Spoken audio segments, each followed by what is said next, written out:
Hi, I'm Alec Krautman with your Managing Drought in the Southern Plains briefing on May 30th, 2014.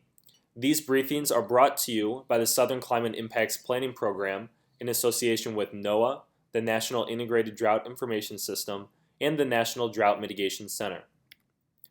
Last week brought much needed multi-day rainfall for parts of the Southern Plains as an area of cutoff low pressure meandered across the region, with 2 to 5 inch amounts common, leading to some drought monitor improvement. Long-term drought impacts remain, especially in areas that have been in drought for over 3 years now. And we will still have our regular look at the CPC outlooks, which indicate above average temperatures this summer in the Southern Plains.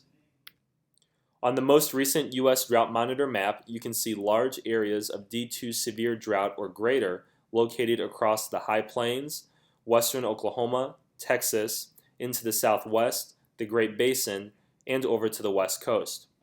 However, recent rainfall has led to much needed drought relief and some improvement in drought intensity, as represented by smaller areas of D3 and D4 in Oklahoma and Texas.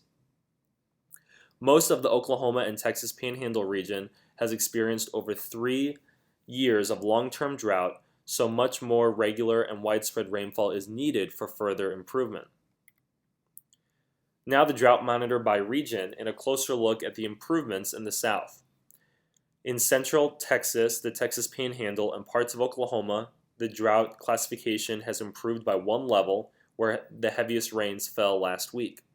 Note, however, that D4 exceptional drought conditions remain entrenched across parts of the Oklahoma-Texas Panhandle region and North Texas.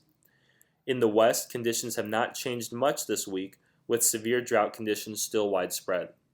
Severe drought also remains across southeast Colorado, Kansas, and Nebraska, and portions of the High Plains. Let's keep on the good news while we have it and take a closer look at the drought monitor improvements this week. This is a map we usually only include as conditions warrant, and it depicts the aerial coverage of the parts of the Southern Plains that improved one drought monitor category. You can see them in light teal from the recent rainfall, which again you can see is areas of central and northwest Texas as well as parts of Oklahoma. Next up is a look at rainfall departures.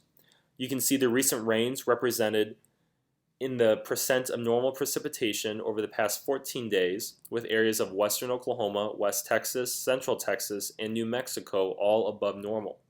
The rainfall has certainly helped, but regular rains are still needed to make up for longer deficits. Over the past 60 days, below normal precipitation is clear across Kansas, Oklahoma, and North Texas. Over the last 6 months, below normal precipitation is still apparent from the Southern Plains and into the west. You will notice that on all maps, northwest Oklahoma and the Panhandle region is especially deficient in precipitation. Looking at soil moisture anomalies from the Arkansas Red River Basin Forecast Center, you can see dramatically improved upper zone soil moisture conditions where the heaviest rains have fallen. More rainfall events are needed so warm temperatures and growing vegetation don't deplete these moisture gains. Lower zone soil anomalies are not much better overall and characterize the long-term drought impacts.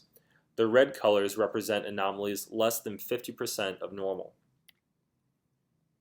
Now the short-term 5-day outlook from the Weather Prediction Center. It indicates a bit more rainfall possible for the northern and eastern portions of the Southern Plains, mainly today, that's Friday, tonight, and Saturday. Other areas to the south and west are expected to remain dry. Looking at the 5-day maximum temperature anomaly map, above normal high temperatures are expected across much of the central U.S. and Mountain West, including the northwestern and western portions of the Southern Plains. Now to the Climate Prediction Center 8 to 14 day outlooks. You can see a likelihood of above normal temperatures for the west, portions of the central U.S., and up through the Appalachian region. Below normal temperatures are likely in the northern Midwest and the far south of Texas during the June 6th to 12th time period. This pattern represents the western ridge of high pressure that has been so persistent this year. On the right, below normal precipitation is likely for most of the southern plains and out to the west. Chances of above normal rainfall during this period are from the central plains and out to the east coast. The NOAA 3-month outlook from the Climate Prediction Center was updated May 15th and depicts a chance for overall above normal temperatures across the southern U.S. and up the west coast, below normal chances to the north, and equal chances for above or below normal temperatures in between. For the precipitation outlook, there are equal chances for above or below normal conditions across a large part of the country, except the Texas and Louisiana Gulf Coast, where below normal precipitation is expected, and an above normal signature across the central Rockies and the Intermountain West. The U.S. Seasonal Drought Outlook was updated May 15th by the Climate Prediction Center and shows drought is expected to persist for much of the southern plains, the Great Basin, California, and Oregon through August. Notable areas of improvement or drought removal are in the central plains and southwest, but this would only be possible if normal or above normal spring rainfall occurs. This concludes this week's Managing Drought in the Southern Plains briefing.